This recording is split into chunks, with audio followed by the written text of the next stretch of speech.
This is Coin of the Week. This week we are looking at an Egyptian coin struck in 1903. This is a coin that is 83.3% silver. It's a 40 mil diameter coin, which makes it quite a large coin, and it is in quite nice condition, though not in an uncirculated condition.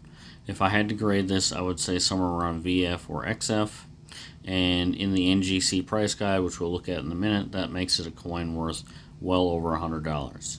This particular example, there were only 50,000 struck, which we'll take a look at in a minute. If you didn't check out our episode last week, which featured the Morgan dollar from the United States, we've left a link in the description. This coin is a bit larger than the Morgan dollar, and we'll do a size comparison now. And you can also tell right away when we look at it, circulated versus uncirculated. These are two silver coins, both with a high silver content, and the Morgan is quite a bit more luster.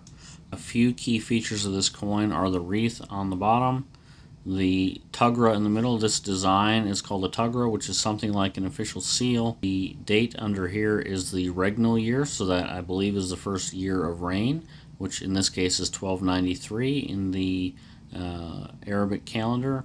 This number here is the one that changes, which in our example is 29. For this coin, there are two different mints, H and W, which we'll take a look at in a minute. Let's set this coin aside and take a look at some resources online.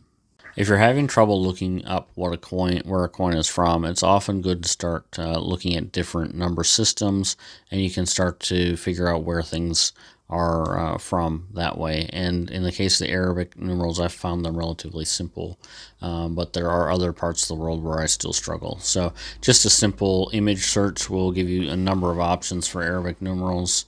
Here's one I've relied on in the past. And as you can see, the one that still throws me for a loop is the 5. Our 0 is their 5, and their 0 is just like a dot that's got, or a little diamond, I guess you could call it. So anyway, let's move on to the coin itself. This is from Numista, and so then the years it was struck are 1302 to 1325, which these are the Western years that relate to that. It is, as I've said earlier, an 83.3% silver coin with a 40 mil diameter. Its cam number is 296. Okay, let's look at a few key features of the coin. This is the tugra I mentioned earlier. In this example, it has a wreath with two quivers of arrows, and if you can see on my coin that these spots were quite worn, that tells you right away that you're not dealing with a uncirculated example, although the luster also gives it away pretty easily. The regnal year is 1293, which is the first year of reign, I believe, of the Sultan, and then this is the part of the coin that changes every year, right there. If we scroll down a little bit, it was struck in two different mints, Heaton and Berlin.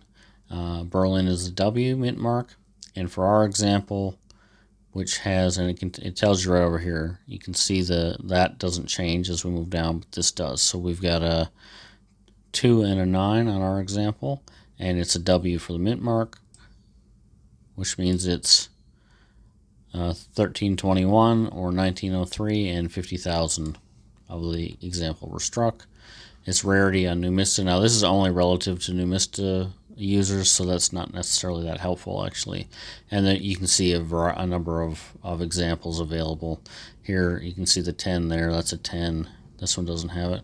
And the prices range in the $100 or more.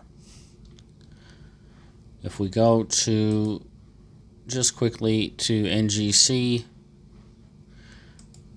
Now I didn't know that NGC had this coin, but when I just typed in the dates, it came up, and this example is clearly a proof, and quite a beautiful example. If we scroll down to our example, which is 1293/29W, 20 Qirsh, 50,000 struck. That's another thing to keep in mind. Just because it was struck earlier, these are all earlier examples, does not mean that it's more valuable. There's a lot more examples of this coin. And even here, where there's only 54,000 struck, it's still only worth $50 in VF. Whereas in our example, it's worth more than double that. Thanks for joining me on this week's episode of Coin of the Week. I look forward to seeing you next week.